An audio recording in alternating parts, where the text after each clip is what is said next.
le voi le hianin in ron request angin PUBG kan ron ti dona second PUBG khel tur hi PUBG PC version ania he laptop of alai jo khania i PC version pa ngai kha chu e le ngai ya PC light version hi le ngai lo ba chu bang chuanin kan khel don ni somten a laptop ron kinga chuanin ken ka laptop aga khelanga voina kan khel tur chu PUBG ni tuna lại hai le kan khel don ni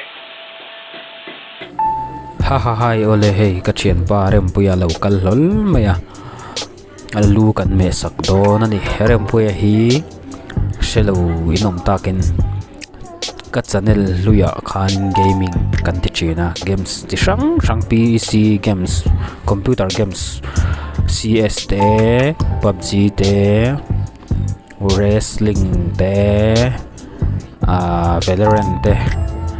tamlutuk kan khel trina spicy noodles te kan mukbanga challenge te kan nei thina ni challenge sang kan nei reaction te kan ti thina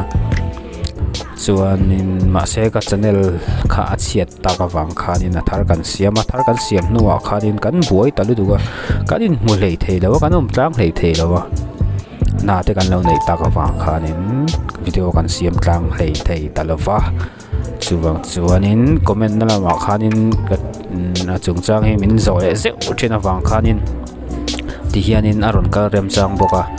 alumet lai hi video cover pa in karon chang chewani chu ama tak hi chu aom na hi chu anina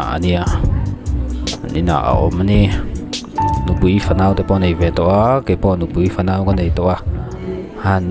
in kom te video an siam tlang te hi tlan te hi a har ve em to a chu bang chonin in she thim ma kanon nge na challenge spicy challenge ange mani azong tak chonin kena video te po kan la siam mai thei ka shela wole tian ke hi ka dor hon nei la rei lawa mi hnuai ka thok char kum thum kum li ka thoka hei kumin atangin thani thum vel chu ni ve to dor ka hong sang ve ta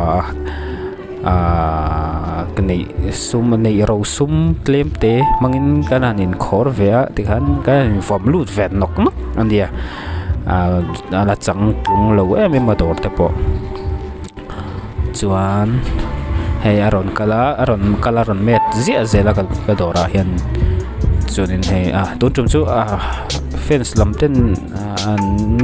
ron zot le zeu che boxia chungchang vel ilumet lai hitian video semila hun te hi om lo sia record la gatia kan camera stena ten camera ka fuwa record button kamera tikhan an record ve top pa lume atu tutorial le real lo lampang pokha ani chong lo tikhan ei lumet lai ron da ve de top ang khani mai ran indoor han fakna vak chi pokha ni lem no ba hanin show off na vak khani lawa ama Rempuia shim hi fans te lampang ina mel lin hu khat em awangin anon tilang kanon siam tlang video kanon siam tlang ve mai ania mu nom lem lo mai thei ani thian ka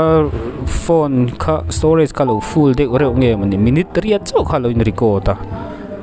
chuanin kan abek call vel kan zet lai po kha alang talowa ma se anuam ve shima tikhan en fading kan meta high fade de ore chuni ve kan meta ania lupian ne nai mil turai ka me sak to pa chutiangin ming pom lem lo kan medan himo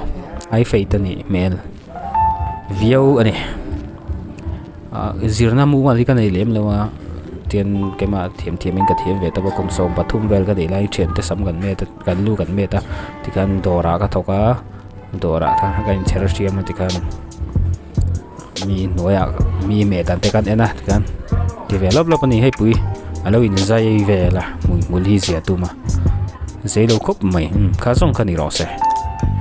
bye bye boy la khop mai